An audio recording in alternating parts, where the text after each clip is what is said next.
Now welcome to another lightning response video, where this time I'll try to do a few questions and I'll get right to it and kick it off with this one from Tom Trying to Think, who asked, "Hey Thor, I'm not sure whether this will end up being true, but it feels like episode 7 was made even worse by Andor. When it first came out and the New Republic was destroyed, it wasn't great that it reset all the changes made by the OT. That was frustrating, but because the OT was a lot more upbeat, it wasn't too bad to have to fight a new empire all over again. Now that we have seen how much of a struggle the rebellion was for ordinary people, it makes the destruction of the New Republic so much worse." And quite honestly here, I think episode 7, before Andor, already had done quite a bit of damage to the original trilogy. I think it was a very strange decision. I know I've talked about it before, but I think it was a very strange decision to sort of revert some of our characters back to previous forms, mainly like Han and Leia, and to do what they did with Luke, and to not include Lando until the 9th movie, or episode 9. And then there's the whole, we have a new empire again, that one just emerged from the previous one, and the New Republic doesn't seem to really mind or care too much, to the point where a separate resistance is needed to fight against them. And then of course, the First Order, the new empire just blows up the Republic.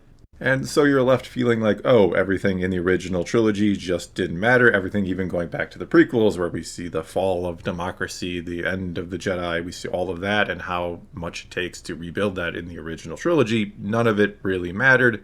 We're just wiping it all clean and doing it all over again.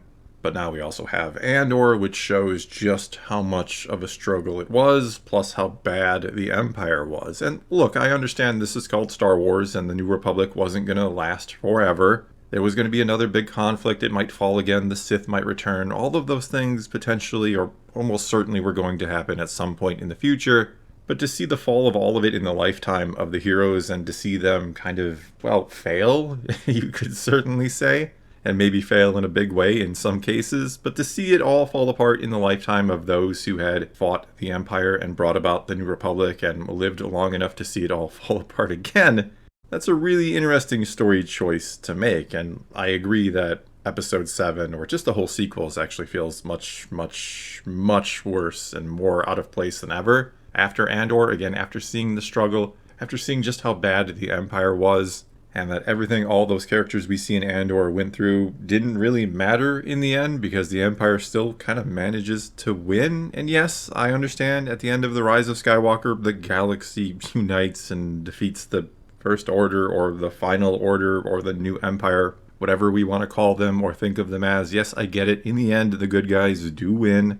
But what makes us think it's really going to last this time? The last one only ended up going about 30 years before it all fell apart, and now we're seeing in the Mandoverse, because of what the sequels had done, I would argue, we're seeing the incompetence of the New Republic already. We're seeing how bad they are. They're having to try to line up with the sequel trilogy and how quickly it all falls apart, or why they didn't have a better plan or better anything going against the First Order. Again, you needed a whole separate resistance, because actually the New Republic had an armistice with them, and they just were going to let them be. They let them have their own portion of space, and right under their nose, they were making Starkiller Base and had fleets of Star Destroyers and all of these sorts of things that the New Republic just kind of, shrugged their shoulders and didn't care about until they got blown up.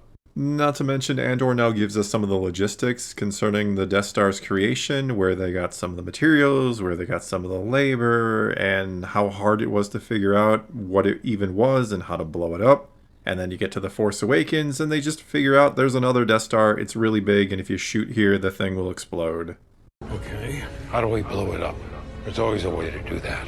Anyway, yes, Andor does, I think, make the sequels worse. It does show you just how hard the struggle was, how much sacrifice was made on the part of so many characters, and we only get a glimpse of the sacrifices made. We only get Cassian and those kind of connected to him, and yes, some of the main players too, who happen to kind of be on the periphery of Cassian. Characters like Mon Mothma, who he will eventually run into. But we see the struggle, we see the sacrifice, and none of it really mattered in the end, because it all got blown up in one single shot, and they didn't fight back. They fell apart until they just decided the whole galaxy was going to reunite, because we needed to finish up the sequel trilogy. We needed to finish up the saga, because the whole thing had been fumbled already from the start with the sequels. As I've argued before, I think what you do with the sequels is pretty obvious. You start in a rather good place for the New Republic and the characters of old. You make it seem like the last 30 years have been pretty good. Yes, there's been some bumps along the way. There's been some conflicts. It hasn't been perfect. But the heroes of old are doing well, the Republic is doing well, and then a new outside threat comes in and threatens everything. And more sacrifices need to be made. You probably will lose some of the original characters. They give their life so that the next generation can know the freedom they fought for. Instead, we got what we got with the sequel trilogy. Alright, and let's do a related question, and it comes to us from a spooky Halloween gal who asked, Hey Thor, do you feel Andor has not only improved Rogue One and the OT, but the prequels as well? In my opinion, when you know how truly horrible the Empire will become, it adds more weight and emotions to the events of the prequels, especially Revenge of the Sith. And I 100% agree with you that the prequels are also made better by Andor, because the prequels show us how easy it is for liberty to die, and that it can be, or happen, with thunderous applause going on. That people can cheer it, people can willingly give away their freedoms, their liberty, they can willingly end democracy, and it's rather simple. I mean, yes, there was a very elaborate plan on Palpatine's part, don't get me wrong, but in the grand scheme of things, it really wasn't that hard. He convinced everybody to just willingly give up and to say, yeah, you're our emperor now, and to clap and to be happy about it. And then Andor comes along and shows us how hard it is to claim your freedom once more, how hard it is to take all that it was given back. And so yes, absolutely Andor makes the prequels better because it just shows you contrast between the two, how easy it is to lose democracy and how hard it is to bring it back, how much you have to fight, how much you have to give and sacrifice to take back what should essentially be a human right to live free. Okay, and moving on now, we have a question from XDream000 who asked, Hey Thor, 2 questions. 1, recently one of the showrunners of The Last of Us claimed the story they were telling couldn't be done without a season 3 and 4. Though from what we know about Andor Season 2 being 4 seasons crammed into 1, which ended up great, do you feel that limitation breeds excellence? Because if we did get a full 4 seasons or 4 more seasons of Andor, it might have been draggy like I'm feeling about The Last of Us. And I will answer this question first before going on to the next one and saying, possibly? I mean, it's really hard to know what 5 seasons of Andor would have looked like, because I don't think it's as simple as taking each of these individual story arcs we got in Season 2 and just expanding them. I think there would have been a lot more to all of them, a lot more to all of these stories. Cinta, for example, feels like a character who very quickly got brought back, and she had something really bad happen, and then, well, she dies, and it's like, it works for Vel's story, but it felt really lacking for Cinta's story, if that makes sense. And I think if you do go 4 more seasons total, I think she is much more heavily explored. I think a lot of new characters also get brought into the mix, and it just becomes a lot more complex, a lot longer, and maybe it does begin to drag a little bit. I don't know. There's also every possibility that each of the 4 seasons that we would have got would have been very tight storytelling like Season 1 was, where it just kind of went and it was like one event after the other that very much directly connected, where, as I've said before, you could kind of see the dominoes continuously falling until we get to the end of the season. So yeah, I don't know. That's hard to say. It's hard to say what 5 seasons would have looked like and if it would have been better than Season 2, because Season 2, in my opinion, was just so dang good. But moving on to your second question, in regard to the sentiment that Andor isn't true Star Wars due to its lack of Jedi and lightsaber battles, isn't it strange that the first movie that started it all only had 1 Jedi and one of the shortest lightsaber battles, as well as only having 1? Star Wars is more a feel to me than what's involved. Andor couldn't be what it is without the gritty, used future look feel of what Lucas envisioned for Star Wars. Thoughts?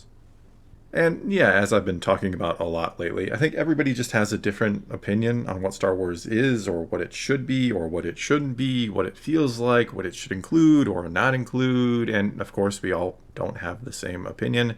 There's a lot of overlap. I think a lot of us would agree that there is something special about Star Wars, a certain feeling it gives you, or a certain vibe it goes for generally. And for me personally, what makes something Star Wars tends to be, well, I think I'm more open now than I was before on what should or shouldn't be Star Wars because, well, for one, I just think there's been different things that are really good. Skeleton Crew is much different from Andor, but I like them both. Anyway, for me, what kind of makes something Star Wars isn't necessarily lightsabers and space battles. I mean, if that's what somebody else likes, if they like fast-paced action and cool fights, and that's Star Wars to them, so be it.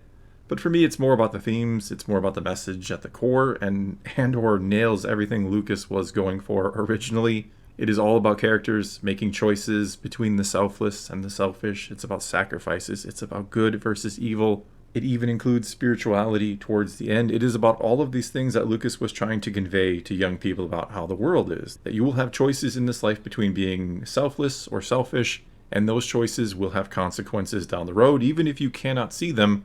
And the more people make selfless choices, the more life in general, the world in general, will be in balance. It'll be in a state of harmony. As I always say, that's what balance is in Star Wars. It is about a system working as intended. It is about people living in conjunction with each other like a symbiotic relationship instead of opposed against each other and only worried about themselves and taking for themselves and all of that. But anyway, Andor to me is 100% Star Wars, and if it isn't 100% Star Wars to you, well, we very much disagree, but you are entitled to that opinion. Alright, and moving on now, we have a comment that is related to my video yesterday, where at one point I was talking about franchises and how I tend to be surprised when younger people get heavily into franchises because they have so many options, not because they don't have the attention span, but because there's so much out there for them to get into. I'm surprised they even have a chance to kind of become a hardcore, diehard fan of something, if you will. So anyway, they said, "Hey Thor, this only is a thing because those smartphones relied on past material to fill that content niche on the device. Look at YouTube, it's mostly people covering old things or new things related to these older things. What real IP has survived this dark time of entertainment? Better question, what new IP has been successful in the last decade?" Entertainment providers switched on how they approached the audience, and we all, including them, have suffered for it. When will we learn? And after reading your comment, I am left wondering, what is the most recent new franchise that is completely new, not based off any books or comics from back in the day, that has really gained any major traction and become a real big thing? And honestly, I can't think of anything. And I'm sure someone in the comments will be like, it's this Thor, it's that. And there's probably something I'm not thinking of, sure. But I can't think of anything really in terms of either a movie or a show or series of movies or shows that is really on the level of some of these older franchises like Marvel and Star Wars and Lord of the Rings. And now granted, they're not always handled the best today, but they're still huge and they come from back in the day. And that's really kind of a shame that there isn't anything new that has taken the world by storm. And I mean, I love all the old franchises. I don't want Star Wars to go anywhere. I don't want Lord of the Rings to not do new content, even though the new stuff on Prime was terrible. But I don't want them to just disappear and not be appreciated by newer generations. Yet I do think newer generations, and us older folk as well, deserve something new and different.